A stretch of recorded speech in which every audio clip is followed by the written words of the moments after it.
Hello friends, আমার নাম সৌগত মান্না। তোমরা দেখছো মান্নাস কোচিং। তো এই চ্যানেলে মান্নাস কোচিং চ্যানেলটায় তোমরা কিন্তু সব কিছু গুরুত্বপূর্ণ আর নিউজ আপডেটগুলো এবং যে সমস্ত এডুকেশনাল নিউজ আছে সেগুলো কিন্তু সবার আগে পেয়ে যাও এবং সেগুলোর প্রত্যেকটাই ইম্পর্ট্যান্ট। এবং আজ যে নিউজটা তোমরা থাম্বনেলে দেখেছো সেটা কিন্তু খুবই ইম্পর্ট্যান্ট একটা নিউজ এবং লেটেস্ট নিউজ। এটা একটা হিউজ চেঞ্জ আমাদের শিক্ষা ব্যবস্থায়। তো নিউ এডুকেশন পলিসি 2020 যে এডুকেশন পলিসি সেটা কিন্তু অ্যাপ্রুভড হয়ে গেছে ক্যাবিনেট মিনিস্ট্রি দ্বারা, এবং যেটা এইচআরডি মিনিস্ট্রি ছিল সেটা সম্পূর্ণভাবে কিন্তু এডুকেশন মিনিস্ট্রি কিন্তু করে দেওয়া হয়ে গেছে। এবং এর মাধ্যমে অনেক কিছু চেঞ্জ করা হয়েছে, স্কুল থেকে শুরু করে বিভিন্ন কলেজ, তারপরে হায়ার এডুকেশান যেমন পিএইচডি, এমফিল, এই সমস্ত কিছুতে কিন্তু চেঞ্জ আনা হয়েছে। এবং ই লার্নিং ব্যবস্থায় কিন্তু জোর দেওয়া হয়েছে, আরও অনেক ডিটেলস কিছু করা হয়েছে এবং সেই সমস্ত আপডেট আজ আমরা কিন্তু এই ভিডিওর মাধ্যমে জানবো। এবং আমি এই নিউজটা তোমাদের সবার সামনে তুলে ধরছি, আশা করি এক্সক্লুসিভভাবে। আশা করছি ভিডিওটা খুবই তোমাদের জন্য হেল্পফুল হবে। তো দেখো কী কী বলা হয়েছে, সেগুলো আমি প্রত্যেকটা জিনিস কিন্তু আমরা তোমাদের বলবো, সেটা তোমরা মন দিয়ে কিন্তু দেখো। তো দেখো এখানে বলা হয়েছে new education policy 2020 live updates, education sector to be allocated 60% of GDP. HRD ministry new education policy 2020 live updates. The NEP অর্থাৎ new education policy has been approved by the cabinet, মানে ক্যাবিনেট দ্বারা approved হয়ে গেছে। Current and former HRD ministers to jointly hold a press conference on the same at 4 PM। Several changes likely ahead for the Indian education system. তার মানে দেখো এই যে HRD, প্রাক্তন যে এইচআরডি মিনিস্টার ছিলেন এবং যে বর্তমান যে এইচআরডি মিনিস্টার আছেন তারা জয়েন্টলি একটা প্রেস কনফারেন্স বলেছিলেন এবং 4টের সময়, এবং সেখানে কিন্তু বিভিন্ন রকমের চেঞ্জ নেওয়া হয়েছে ইন্ডিয়ান এডুকেশন সিস্টেমে। তারপরে দেখো new education policy 2020, the union cabinet on Wednesday approved the new national education policy অর্থাৎ NEP and renamed the HRD minister as education ministry. Making the announcement, union minister Prakash Javadekar and Ramesh Pokhriyal Nishank said there would be a single regulator for all higher education institutions and MPhil would be discontinued। মানে কি, এই যে বুধবারে অর্থাৎ আজকে 4টের সময় যে press conference হয়েছিল তাতে কিন্তু এইচআরডি মিনিস্ট্রির নাম পরিবর্তন করে এডুকেশন মিনিস্ট্রি রাখা হয়েছে। এবং বিভিন্ন রকমের যে অ্যানাউন্সমেন্ট যেগুলো করা হয়েছে, যে ইউনিয়ন মিনিস্টার পখরেজ জাভদেকর এবং রমেশ পোখরিয়াল নিশাঙ্ক, তারা বলেছেন যে সমস্ত হায়ার এডুকেশনের ক্ষেত্রে কিন্তু একটাই মাত্র নিয়মকানুন ইমপ্লিমেন্ট হবে, ঠিক আছে, এবং এমফিল যেটা রয়েছে সেটা কিন্তু ডিসকন্টিনিউ করে দেওয়া হচ্ছে। তারপরে দেখো in a bid to ramp up digital learning, a national educational technology forum অর্থাৎ NETF would be created. E courses will be developed in 8 regional languages initially and virtual labs will be developed, Amit Khare higher education secretary said. তো দেখো এখানে কিন্তু e learning যে ব্যবস্থাগুলো রয়েছে অর্থাৎ course, মানে সেই সমস্ত এর উপর কিন্তু ডেভেলপ করা হয়েছে, সেইগুলোতে কিন্তু জোর দেওয়া হয়েছে। এবং প্রথমে বলা হয়েছে যে 8টা রিজিওনাল ল্যাঙ্গুয়েজে এটা কিন্তু শুরু করা হবে। এখানে বলে দেওয়া আছে দেখো ইনিশিয়ালি, এবং পরবর্তীকালে এটা কিন্তু বাড়তেও পারে। তারপরে দেখো বিভিন্ন রকমের ভার্চুয়াল ল্যাবস কিন্তু ডেভেলপ করা হবে। তারপরে দেখো বলা হয়েছে standalone higher education institutes and professional education institutes will be evolved into multidisciplinary education. There are over 45,000 affiliated colleges in our country. Undergraduate autonomy, academic and administrative and financial autonomy will be given to colleges on the basis of the status of their accreditation in he further said। তো দেখো এখানে আমাদের ইন্ডিয়ায় কিন্তু 45,000-এর মতো, তার থেকেও বেশি কিন্তু অ্যাফিলিয়েটেড কলেজেস আছে এবং তাদেরকে বিভিন্ন রকমের স্বাধীনতা, মানে একটা অটোনমি প্রদান করা হবে, তারা যাদের নিজস্ব ডিসিশান কিন্তু তারা নিতে পারে। এবং ফিনান্সিয়াল অটোনমি বা আন্ডারগ্রেডেড অটোনমি, অ্যাডমিনিস্ট্রেটিভ অটোনমি, এই সমস্ত কিছু কিন্তু তাদেরকে প্রদান করা হবে তাদের স্ট্যাটাসের ভিত্তিতে, ঠিক আছে। তারপরে দেখো the committee which suggested changes in the education system under NEP was headed by former ISRO chief K Kasturirangan. The NEP was drafted in 1986 and updated in 1992. The NEP was part of the election manifesto of the ruling Bharatiya Janata Party অর্থাৎ BJP ahead of the 2014 election. IIT asked to take holistic approach. কি বলা হয়েছে এবার আমরা কিন্তু সেগুলো জেনে নেব যে মেন পয়েন্টগুলো কি even engineering institutions such as IITs will move towards more holistic and multidisciplinary education which more arts and humanities. Students of arts and humanities will aim to learn more science and all will make an effort to incorporate more vocational subject and soft skills. আইআইটিকে বলা হয়েছে বিভিন্ন holistic approach নিতে, অর্থাৎ সেখানে কিন্তু আর্টসের students এবং humanities যে স্টুডেন্টস তাদের ক্ষেত্রেও কিন্তু একটা সুযোগ দেওয়ার কথা এখানে কিন্তু বলা হয়েছে। বিভিন্ন রকমের এখানে বলেছে will make an effort to incorporate more vocational subjects and soft skill, বিভিন্ন কিছু কিন্তু আরও কিছু আইআইটিতে কিন্তু যুক্ত হতে চলেছে।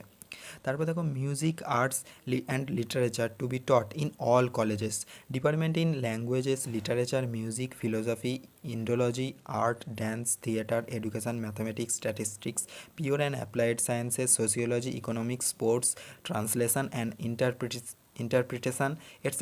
will be established and strengthened all higher education institute, মানে এই সমস্ত যেগুলো আছে সেই সমস্ত জায়গায় সমস্ত কলেজে কিন্তু এই সব ডিপার্টমেন্টগুলো রাখা হবে এমনটাই প্রতিশ্রুতি দেওয়া হয়েছে। All institutes to be research institute, অর্থাৎ সমস্ত ইনস্টিটিউটগুলোকে কিন্তু রিসার্চ ইনস্টিটিউট করার চেষ্টা পরিকল্পনা চলছে। By 2040 all higher education institutes shall aim to become multidisciplinary institutions each of which will aim to have 3000 or more students, মানে কি 2040-এর মধ্যে সমস্ত হায়ার এডুকেশান যে সমস্ত ইনস্টিটিউট আছে তাদেরকে কিন্তু রিসার্চ ইনস্টিটিউটে ট্রান্সফার করার পরিকল্পনা একটা চলছে এবং প্রত্যেকটা এই যে ইনস্টিটিউশন আছে তাতে কিন্তু 3000-এর বেশি স্টুডেন্টরা যাতে রিসার্চ করতে পারে সেইটার কিন্তু পরিকল্পনা চলছে 2040-এর মধ্যে। তারপরে দেখো ইউজি কলেজেস অর্থাৎ undergraduate colleges to be more autonomous, তার মানে আন্ডার গ্র্যাজুয়েট যে কলেজগুলো আছে সেগুলো কিন্তু তাদেরকে মোর অটোনমি দেওয়া হয়েছে, যেটা প্রিভিয়াসলি বললাম যে under graded autonomy, academic, administrative and financial autonomy সে সমস্ত কিন্তু দেওয়া হচ্ছে। Single common entrance exam for all colleges, প্রত্যেকটা কলেজের জন্য কিন্তু একটাই কমন এন্ট্রান্স হবে। কিন্তু এখন যেমন সিস্টেমটা আছে যে জেইউর জন্য আলাদা কমন এন্ট্রান্স এক্সাম দিতে হয় যারা ভর্তি হয়, এবং আমাদের এতে যেমন দিতে হয় ক্যালকাটা ইউনিভার্সিটি বা আরও যে সমস্ত ইউনিভার্সিটি আছে তাদের হায়ার এডুকেশনের জন্য যেমন একটা এন্ট্রান্স এক্সাম দিতে হয়, বা আইআইটির ক্ষেত্রে যে সমস্ত এক্সাম দিতে হয় সেই সমস্ত কিছুর ক্ষেত্রে কিন্তু একটাই এন্ট্রান্স এক্সাম হবে এবং তার মাধ্যমে কিন্তু সমস্ত কিছু এই মানে ভর্তির প্রক্রিয়াটা চলবে।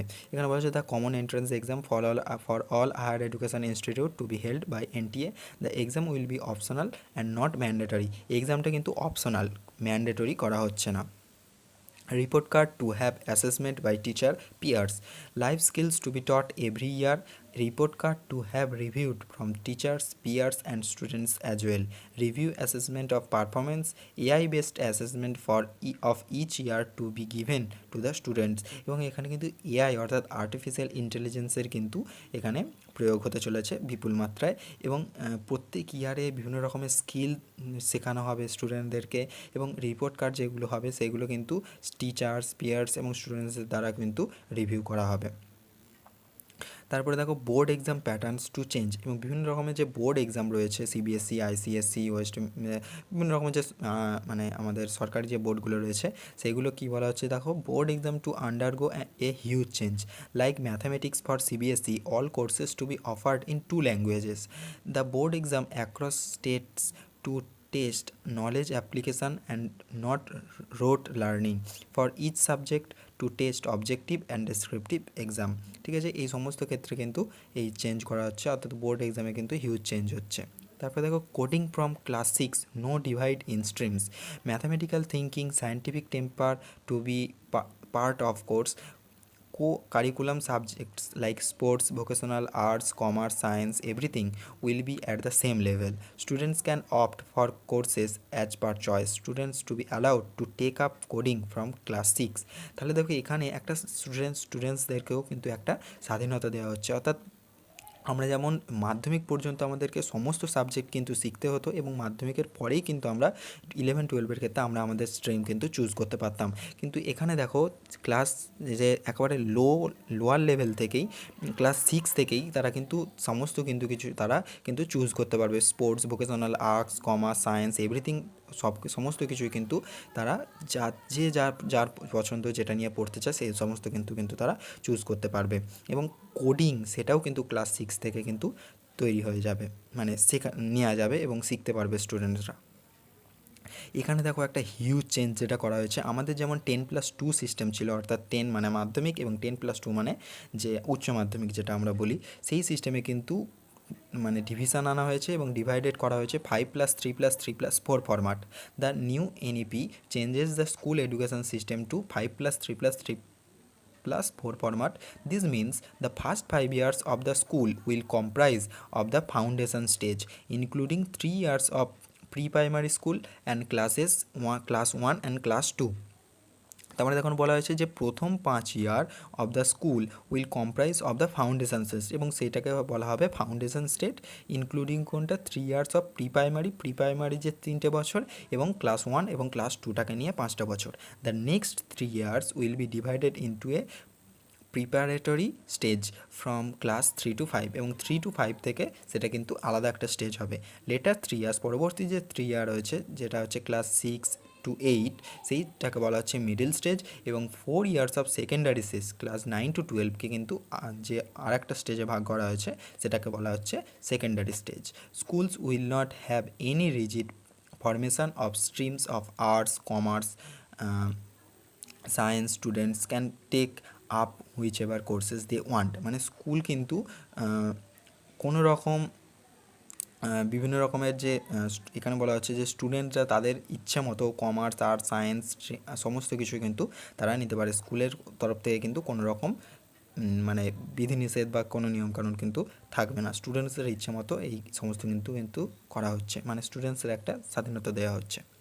তারপরে দেখো courses to be available in regional languages, সমস্ত রিজিওনাল ল্যাঙ্গুয়েজে কিন্তু কোর্সগুলো কিন্তু অ্যাভেলেবেল করা হবে, যেমন কান্নাড়া, ওড়িয়া, বেঙ্গলি অ্যান্ড আদার্স যে সমস্ত কোর্সেস আছে সেগুলো কিন্তু অ্যাভেলেবেল করানো হবে। হিন্দি, ইংলিশ তো ছিলই। তারপরে দেখো colleges to be interdisciplinary courses to become higher education institute will be involved multidisciplinary education, এইগুলো কিন্তু আমি তোমাদেরকে বলেছি। তারপরে দেখো education to get 6% of GDP, public investment in the education sector to reach 6% of GDP at the earliest, currently it's around 4.43% including state and central government, অর্থাৎ এডুকেশনকে কিন্তু 6% জিডিপি কিন্তু প্রদান করা হবে। Fees to be regulated, not just courses but universities to go multidisciplinary for public and private HEIS common norms to be given. This means the fee will be fixed with the regulatory framework and no extra fee will be charged beyond the cap, মানে কি সমস্ত ইউনিভার্সিটিগুলোর কিন্তু একটা minimum একটা charge রয়েছে এবং সেইগুলোকে fixed করা হবে, এবং সমস্ত ইউনিভার্সিটির ক্ষেত্রে কিন্তু সেগুলো ফিক্সড হবে এবং কোনো এক্সট্রা চার্জ কিন্তু স্টুডেন্টসদের থেকে নেওয়া যাবে না।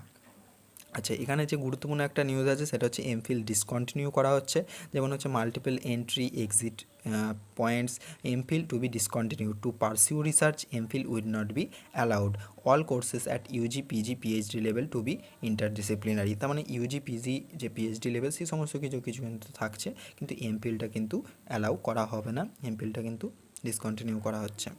aim to have 50% GER, aim to increase the gross enrollment ratio to 50% by 2035 to ensure the same holistic and multidisciplinary education with flexibility of subjects to be allowed.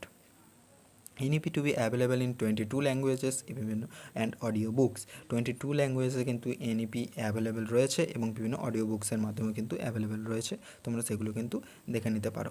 তারপরে দেখো সবচেয়ে last, a draft of the NEP was put on public display by the government, এই সমস্ত কিন্তু কিছু বলা হয়েছে এবং যেটা অ্যাপ্রুভ হয়েছে 29 জুলাই 2020। তো এইগুলোই ছিল আজকের যে মেন নিউজ, এবং এখান থেকে তোমাদের কোনটা সবচেয়ে বেশি ভালো লেগেছে সেটা অবশ্যই আমাকে জানিও, এবং এই নিউজটার কিন্তু লিঙ্ক আমি নিচের ডিসক্রিপশনে দিয়ে দিচ্ছি, সেখানে গিয়ে তোমরা কিন্তু ডিটেলসে পড়ো, আর আমার যদি কিছু বলতে ভুল হয়ে থাকে সেটা অবশ্যই ক্ষমা করে দিও।